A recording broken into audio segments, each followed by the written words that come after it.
JuiceMan Benji here, and I'm here with my tag team partner, Jerry Beans. Say ayo! Ayo! You're listening to the second episode of Squeeze the Bean podcast. On this episode, we'll be talking about football, and in particular, the summer transfer window that just took place. So, let's get into it. And the first topic we're going to speak about is our top 5 transfers of the window. Now, throughout this podcast, we're going to be focusing on the Premier League, because that's the league we watch mostly. Yep, and we live in the country. Yep. So, our top 5 transfers in the Premier League. So, do you want to start yours? Okay, I'll go for mine. My list is kind of a list that everyone could expect. This is in no particular order. So, ladies and gentlemen, first of all, he's kind of doing really good at the moment in the Premier League. It's Ayew, who's for Swansea City. Andre Ayew. And also another one, Pedro. And to me, this is probably one of the best buys that I have ever seen. Nicolas Otamendi, who's in Man City now. The other one, who I think is a great buy as well, played at United needed, Morgan Schneiderlin. Oh, good choice. And another player that United also needed, who I think is going to be my player of the season, and I think he's going to overperform, and he's already overperforming, Matteo Darmian. So another Man United signing. That is my list. What about yours, JuiceMan Benji? Mine, I've actually put mine in order, and I think I got a couple that's similar to yours. But number 5 on my list is Dimitri Payet for West Ham. Nice. I've been really impressed with him so far. He seems like he's very versatile. He can play on the left or the right. He can play through the middle, and the price he came for as well, I think just under £11 million. It's a really good price. So it's a good price. He's a good player. He has a good goal scoring record with him as well. I think he'll be very important for West Ham. After Sam Allardyce got sacked, there was a lot of uncertainty with how well they'll do. But I think with Payet, they have a very good player in their hands that will, I think, keep them in a very good position throughout the whole season. But let me just add that West Ham probably have the best looking kit of the season. Love it. Which one? The home kit? The home kit is classic. I love it. Yeah, it's good when teams keep it classic. Oh, it's nice. Number 4 on my list is Petr Cech for Arsenal. Nice. A world-class keeper, came for £10 million. I know it's the only signing, but it's a hell of a signing to have. Arsenal have been struggling for years now to have a good keeper, and now they've signed Cech, who's, I think, in my opinion, probably in the top 10 keepers in the world. Yep. Arguably top 5. And yeah, to have signed him for 10 million is good business. Yeah, I agree. So, and he's going to save them a lot of points. I know that the first game he didn't do that well against West Ham, but I think that's just early season nerves. But over the season, he's going to save them a lot of points, especially you've seen against Liverpool. Like he made some very good saves. And moving on to number 3 on my list, I've got, same as you, I've got £21 million Pedro. In my opinion, he's one of the best all-round attackers in the world. I know people might not agree, but he's come from Barcelona, from the academy, and he just possesses all the traits you want, all the ability you want in an attacker. And he's learnt from the best, from Messi. He's had a season with Neymar and Suarez. Yeah, and he's won countless trophies during the Guardiola era. So to have bought him for 21 million, like I was expecting him to be one of the most expensive players of the transfer window, but he went for 21 million, and I believe he'll be one of the main reasons that Chelsea climb back up the Premier League. Yeah. We've seen firsthand for the last few games already. He's been a nuisance to the opponents. And now number 2 on my list is Yohan Cabaye. Oh, Cabaye, yeah, it's a good buy. It's a very good buy. Awesome buy. I know he struggled in PSG, but that team is full of awesome stars, very very good stars. Yeah. But with Cabaye, he has proven quality in the Premier League, and he came for £13 million. So he's very cheap. He's a very good all-round centre midfield player, and he could have easily walked into any Premier League team. Yeah, he could have. He could have. But so he moved to Crystal Palace. He'll be. That is such a steal, man. Yeah, it's a proper steal for that much money. Kabay can definitely help them break into the top 8 or 7. Oh, for sure. Yeah, they're looking very good, especially with what's his name, Bolasie. Bolasie, yeah. They're looking very good, and Pardew's a very good manager. Pardew's doing a great job there. I give him a lot of credit for what he's doing. Yeah, and number 1 on my list, he's also in your list, is free transfer Andre Ayew. Ayew, man. This player, I'm a Liverpool fan, and I've got to say, I wish we bought him, especially since he was free. Yeah. To have bought a player of that caliber, he's got the goal scoring ability, he's got the technical ability, he's got the pace, he's got everything you want in a striker, and he'll definitely replace all the goals that Swansea lost when they sold Wilfred Bonny earlier in the year. He's going to wreck a few teams. I can see that. He's already done it so far. He's already done it against Man United and he wrecked Man United. So yeah, based on what I've seen in the first few games, I think Andre Ayew is going to be he's the best transfer, especially coming on a free. So your best transfer, let's get this straight, is Andre Ayew. Yep. My best transfer is Matteo Darmian. Yep. I think they're both going to live up to the price tags and overdo the price tags. Yeah. And it's going to be a great season for them. All right, moving on to the next topic, we're going to pick one crucial loss amongst the whole transfer window. So, who is your pick, Jerry? Well, JuiceMan Benji, my most crucial loss, and I think this is not going to come to a surprise to anyone. It's a player that this team needed, as he offered a lot of pace, he offered great assists, and his name is Angel Di Maria. Ooh, I picked the exact same guy. Oh, nice Di pick. Maria. I'm so surprised that Man United sold him after one season, especially considering the fact that they spent 60 million on him. Yeah, I guess he wanted to go himself as well. It was. Yeah, I think he kind of got alienated. Van Gaal kind of alienated him. He has a knack for that, Van Gaal. So Di Maria, I agree. He's the biggest loss amongst the whole transfer window for a Premier League team. He offered so much creativity and a lot of pace. I was going to feel that if he did stay another season at Man United, he would have really solidified his place in the team.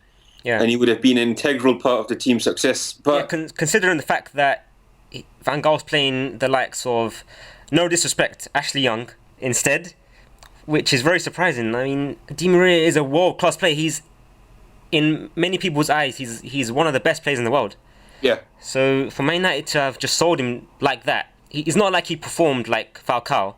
Falcao is understandable, but with Di Maria, it's truly astonishing that he just got offloaded like that. They got a good price for him, and I think it was about 40 million. 40 million, yeah. I really feel that he would have been EPL Player of the Year, in my opinion, if he had stayed on. Yeah, he had the potential. Oh man, for sure. He's had the Champions League experience. He's played alongside Ronaldo. All the great players in Real Madrid at the moment. Exactly, yeah. And he's always been. I know one of his main problems was inconsistency. Yeah. But whenever he was on form, he was unstoppable. So I'm surprised that Van Gaal did not take a chance with him for another year. I'm sure there must have been something happening behind the scenes. There's a lot of things. The biggest loss is definitely Angel Di Maria. Next topic, which we'll swiftly move on to, is the most ridiculous transfer of the transfer window. I already have one in mind. I only have one in mind too, and it happened on the last day. As I think this is everyone's most ridiculous transfer. my most ridiculous transfer comes from a team in France. Yep. Called Monaco, and we all know who I'm going to say. He's 19 years old. He's fairly unproven. £36 million is really ridiculous for him, and his name is Anthony Martial. Or Martial, or however you say it. I'm going to call him Martial. You call him Martial. And that just sums it up, really, because no one knows who he is. Not many people, I guess. Let's be fair with him. No one in the Premier League, any Premier League fan, doesn't really know who he is. Even Rooney was like, who's this kid? Morgan Schneiderlin admitted it. He was like, Rooney, kind of asked him, who is this kid? So if Rooney same question everyone was asking. Yeah. If you're a Premier League fan, and with Martial, he may go on to become one of the world's best strikers, but to have paid £36 million for, as you said, an unproven striker who hasn't really proved himself at the top level yet is ridiculous. Plain ridiculous. I would pay around. I would say I'm gonna go for 13 to 15 million maybe, but not 36. It just shows how crazy football's gone. Raheem Sterling going for £49 million. That he would have been my most ridiculous transfer if it wasn't for Martial coming in. I just realised something as well. Yeah. Man United still, arguably he's still a world-class midfielder in my opinion, and he will forever be, no matter how old he is. Bastian Schweinsteiger. Oh. And they paid 6.5 million for him, and now they paid 36 million for Martial, who's a 19-year-old and doesn't have any near credentials as Schweinsteiger does, even though they're completely two different positions. And that is pretty unfair on the lad himself, because he's got a huge price tag stuck on him now. Yeah, he's gonna have to perform to that price tag. That will either make him or break him, really, because usually good players they play under that pressure and they exceed everyone's expectations. That reminds me of it could just crumble under that price tag and just fall away. Hopefully he doesn't, because Man United need a player with pace and he needs some creativity. Yeah. Hopefully he can be the guy. And what's even more ridiculous about this transfer is the fact that I've heard that Van Gaal is not planning to use him as a striker yet. Oh yeah, that's Van Gaal's philosophy. He's still planning to use Rooney, and Martial is apparently going to be used on the left or the right. So I can see how Van Gaal wants to line that up. Rooney's obviously going to be lead striker with Depay. Well, Memphis, as he likes to be called, Memphis on, I think, the left, and Martial on the right. Yeah. In the mid, Mata's going to play the number 10 role. I see that happening. To me, that's a really good formula, but obviously Martial is really unproven. So let's see how he performs. Yeah, I'm willing to give him a chance. You never know in football. It kind of he reminds could be me a world of beater in the next year or so. That's true. It kind of reminds me of the price tag they paid for Luke Shaw. But look at what he's doing right now. But with Luke Shaw, it was someone with Premier League experience already. Oh, he was kind of proven. Yeah, you can point to two Man United transfers that happened. Rooney was 18 years old and he went for a hefty price tag, 30 million. Yep. And Luke Shaw, I think he went for a similar price. But with them, the reason why I don't think they buckled under pressure is because they had that Premier League experience. So they had something to bite on, and they had something to fall back on that experience, and use that as a platform to build their careers on. Yeah, exactly. And Martial could either end up being an Henry or he could end up being a Radamel Falcao.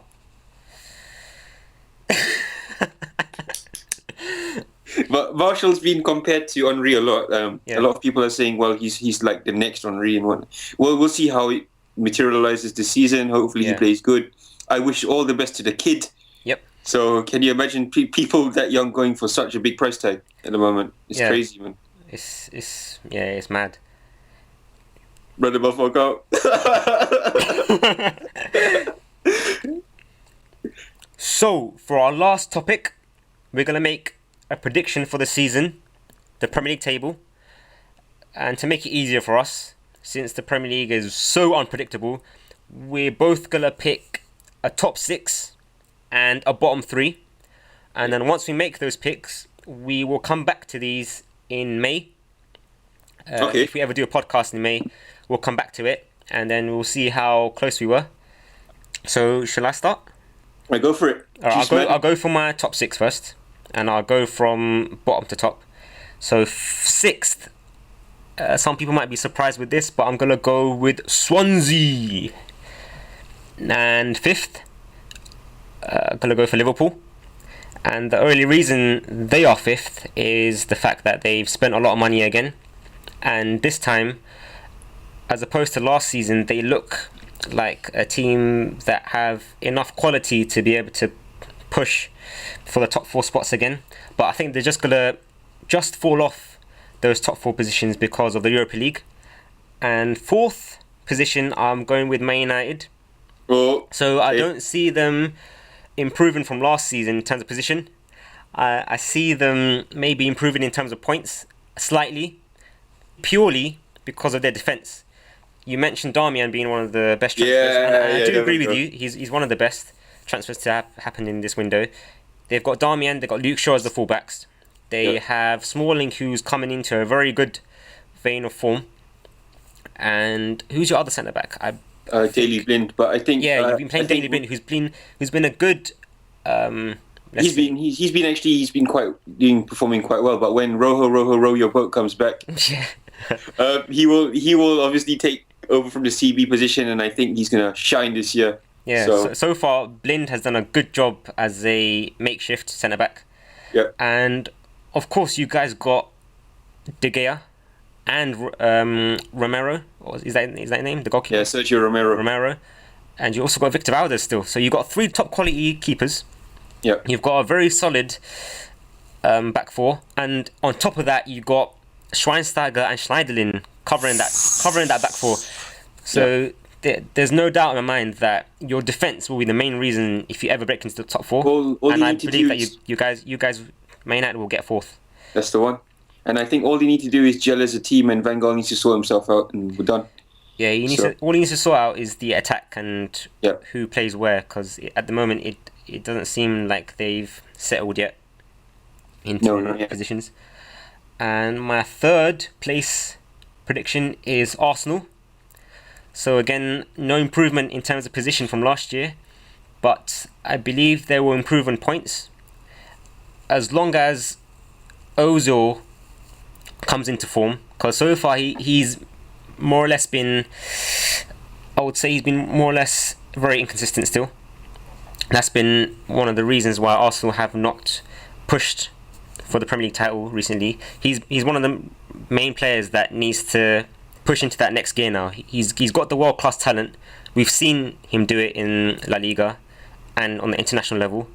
And if he was to build on that and now come into good form with a very high level of consistency, along with Sanchez playing ahead of him and Giroud, who I believe is a very good goal scorer, and also who plays with them as well, Oxlade-Chamberlain, either Oxlade-Chamberlain or Cazorla, Ramsey as well. They've got very good players, very good attackers, and their defence, I think if Coquelin, this could be Coquelin's season for Arsenal, since they have not bought anyone else apart from Czech, and they desperately needed a defensive midfielder. They did, yeah. But I believe Coquelin could surprise a few people, and he could make that defensive midfield position his own.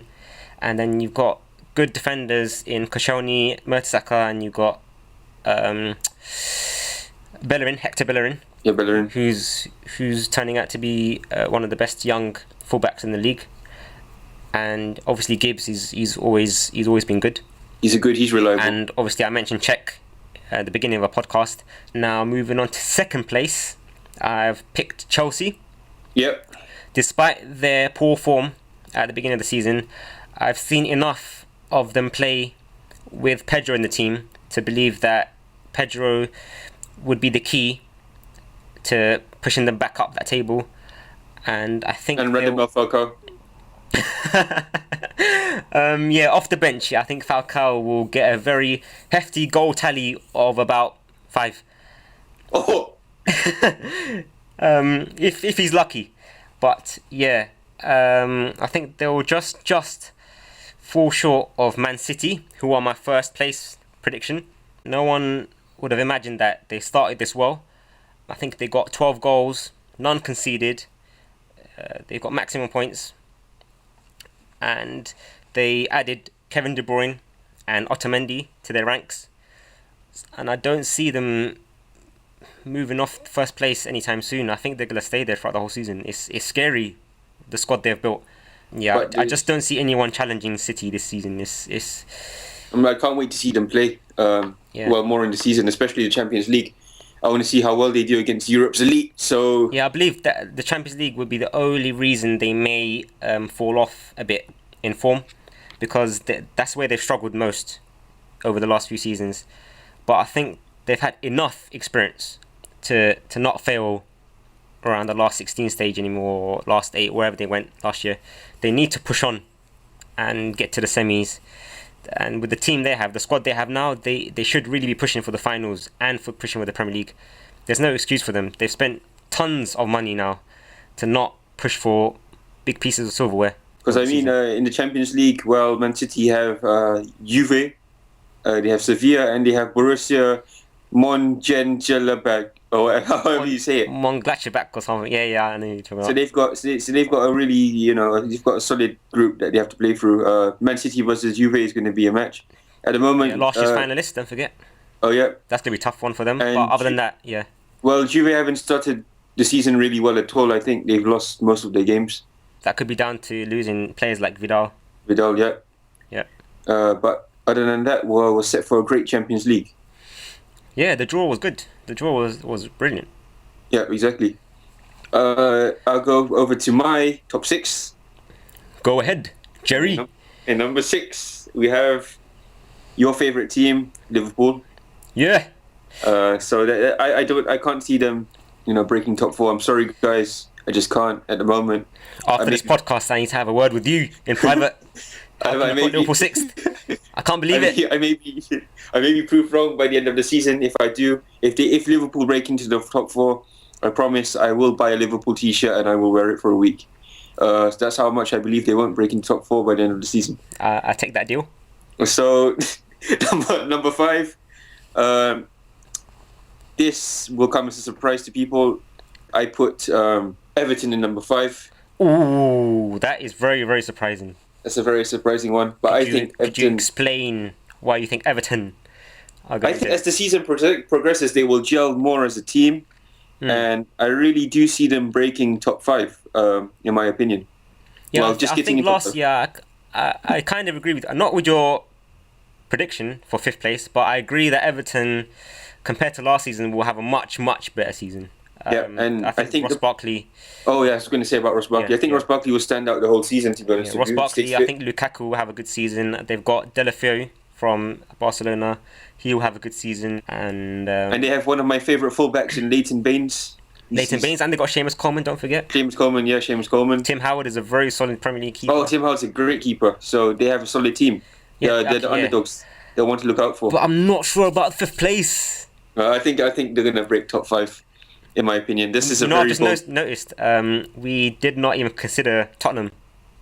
Yeah, I didn't consider Tottenham. Yeah, but do you agree that they will probably finish around 7th? I think 7th or higher is fair for Spurs. I think with Spurs, they always seem like they have the team to break into that top 5 or top 4. They always fall over the last hurdle. Also, just remember that we have a January transfer window, so that could play out more for Tottenham. They could buy more players, so could Arsenal, Yep. Man United could buy another player. Yeah. Number 4, I put Arsenal in number 4. Ooh. Yeah, Arsenal. I think Arsenal will make top 4 definitely, but I don't think they'll make top 3, as you put them in number 3. Yeah. So instead of Man United in Champions League playoffs, Arsenal will be in the Champions League playoffs next year. What would you put that down to? Why do you think they'll drop 1 place from last year? Well, whenever they play and obviously whenever they concede goals, it's as if they keep the same tactics. They don't really change their tactics much. Oh yeah, they don't really adapt, do they? Yeah, they don't really adapt. I've noticed that. Yeah. I think that's fair to put Arsenal 4th. I mean, around 3rd or 4th is where they really belong. If they had bought, someone like Benzema and a very solid defensive midfielder, then they would have probably pushed for the league. But I know they've bought Czech, and I've been talking about how important he will be. But I don't think he might be enough for them to push for the title. But he's important for them to stay in the race until February or March. But then I think they'll eventually fall away. I think Arsenal are going to buy another player in, probably a striker in January. Yeah. My number 3 position, and this may come as a surprise to all of you, it's going to be Chelsea. Reason being is that I see the backstage or dressing room drama continuing throughout most of the season, and Jose needs to sort that out and sort out whatever is going on, and they need to gel. They need to gel as a team, in my opinion. They're not there yet. Yeah, I forgot about that. Yeah, they've had a lot of problems. A lot of teams need to gel as a team, and I don't think they're really there yet. So yeah, it's surprising. It's surprising since they they kind of ran away with the league last year. Last year, And they didn't really lose anyone significant apart from maybe Felipe Luis, and they've added Pedro, and they've added Begovic. So it's very, very surprising to see them in this sort of form in the start of the season. I thought they would just push on and carry on their form similar to the way they started last season. But yeah, it's very surprising, and I guess it's justified to put them third because Ivanovic has been such a good fullback, but I think this season could be his downfall, in my opinion. Okay. So that could be a factor as well. And number 2, being a bit biased here, but I think that as the season progresses, they will make huge strides, and the Champions League, playing in the Champions League also can always boost your confidence. And if they get good results, Man United. Man United's my number 2. You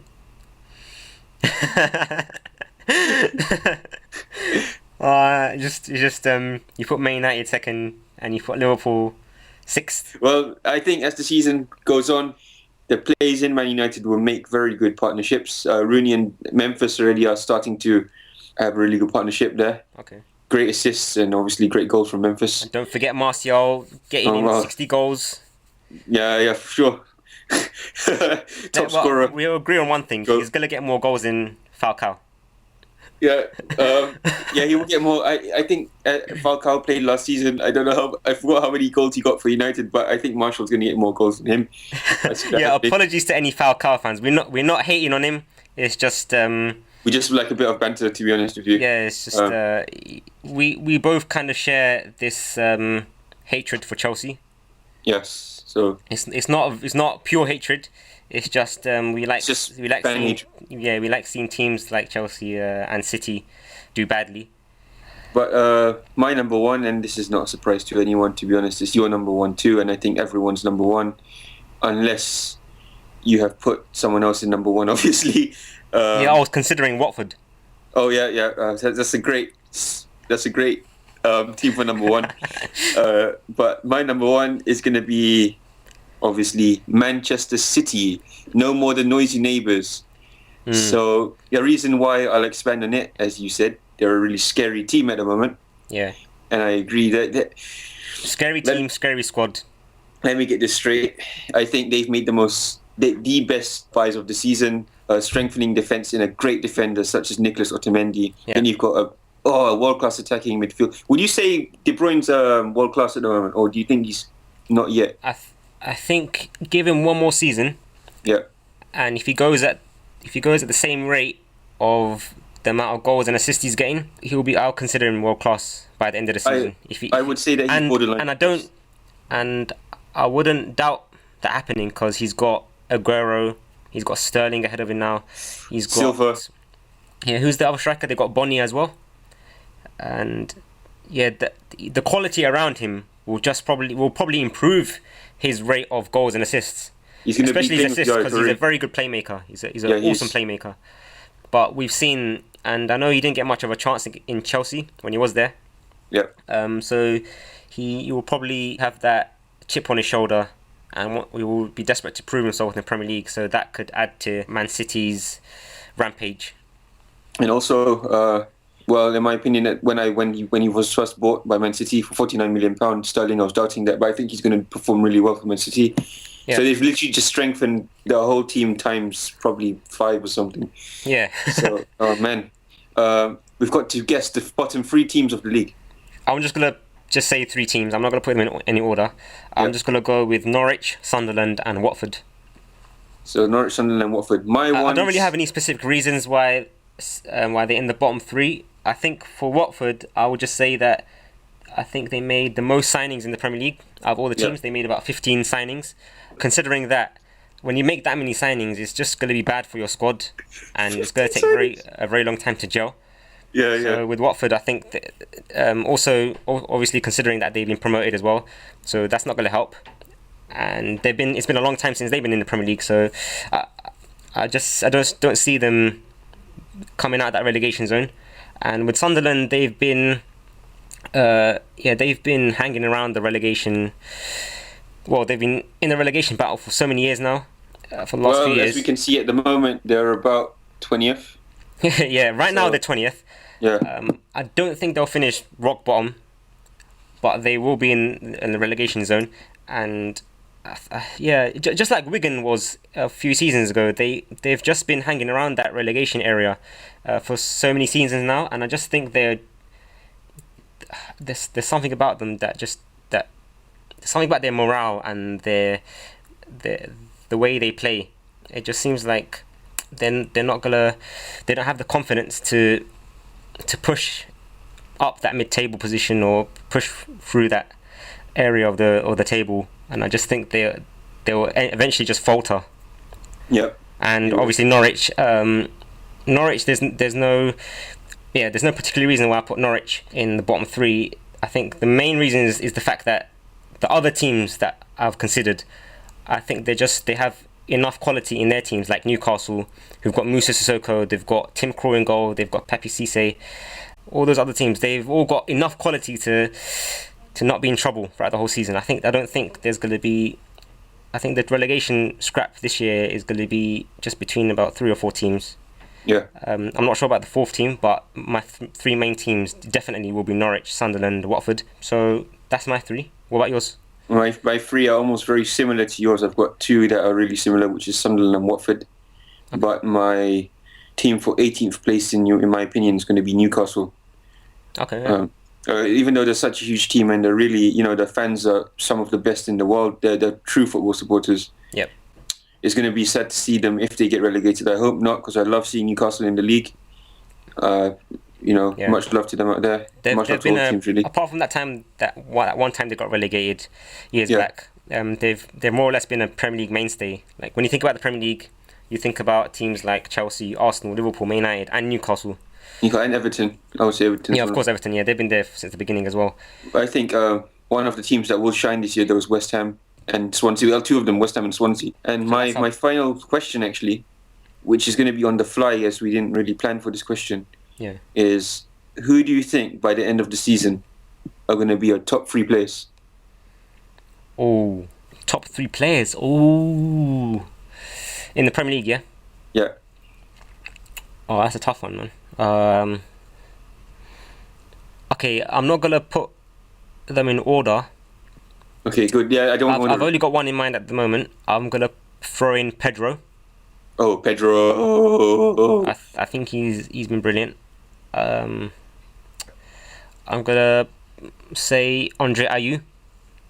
I know it's surprising that I put 2 new players in there that have never been in the league, but I've been so impressed with both of them so far, and they just fit into the Premier League very well.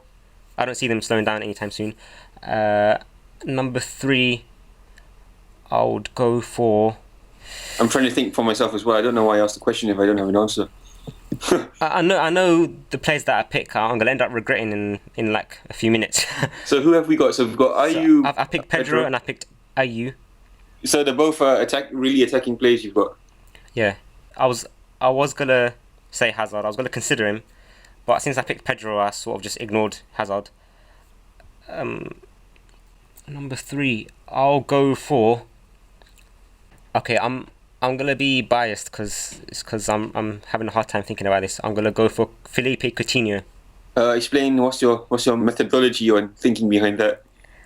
It's Well, based, no disrespect to him and your team. I mean, he's done some really cool things. yeah, he's based on.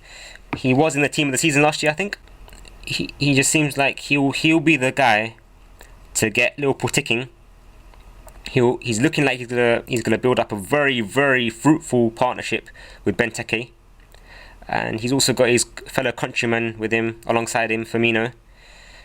And I think this season, with James Milner also in the team and Henderson, they will offer that defensive stability. So he wouldn't have to focus that much on his defensive duties as much, I think.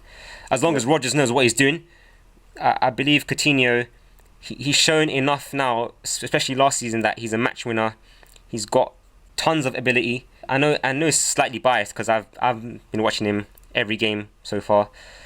As long as he can cut out that inconsistency, if he can play at that level that he did last year and throw in more high level performances instead of being inconsistent in some games, then I believe Coutinho will be one of the stars of the season. So my picks will be Pedro, AU, Coutinho. That's very good picks, and we shall revisit this by the end of the season or by the January transfer window. Yep. See how everything's going, because that's like the midway point for everyone. Yep.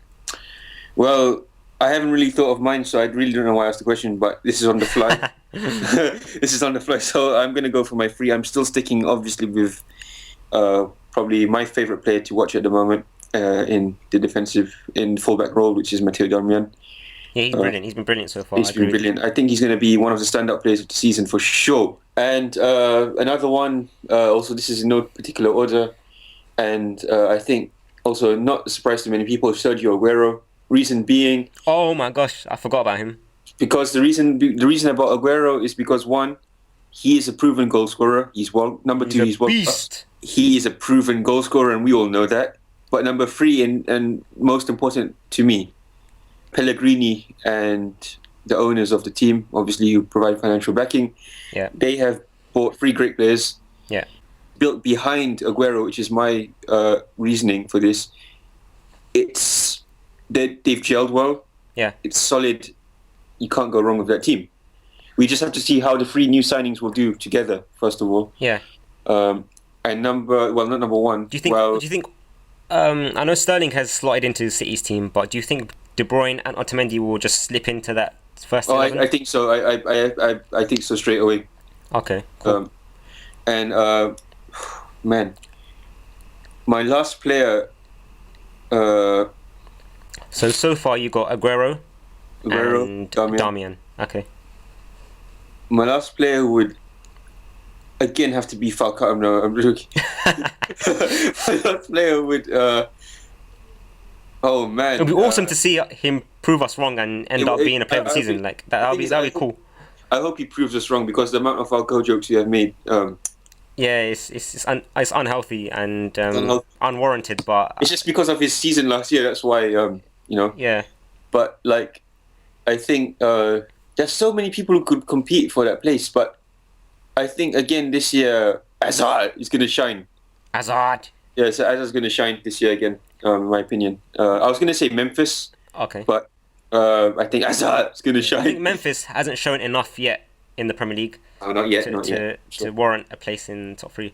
You know what? Since you're speaking about defensive players, I really think Vincent Kompany will just come into his own again. He'll be a boss. He had that bad season last year. It wasn't very bad, in terms of his standards, but it was quite bad. And I think he's using last season as his motivation. You can just see it now in the first 4 games so far. He's absolutely bossed that back four. He's come back into his own. Really. Yeah. I think Vincent Kompany is another one to watch again. Okay, we'll end the podcast here. Finally, thanks to everyone that has tuned in to the episode of Squeeze the Bean. Did you agree with our views? Did you not? If you did, please give us a thumbs up. And if you disagreed with our views, ignore that thumbs down button and just comment below with your views and let us know what you thought differently from us. And remember, guys, before we end, we are not experts in in these type of topics. We're just giving our humble opinions. We're just really casual guys. We're just casual guys. We're just really big fans. And if you disagree with some of our opinions, please comment nicely. We will see you soon.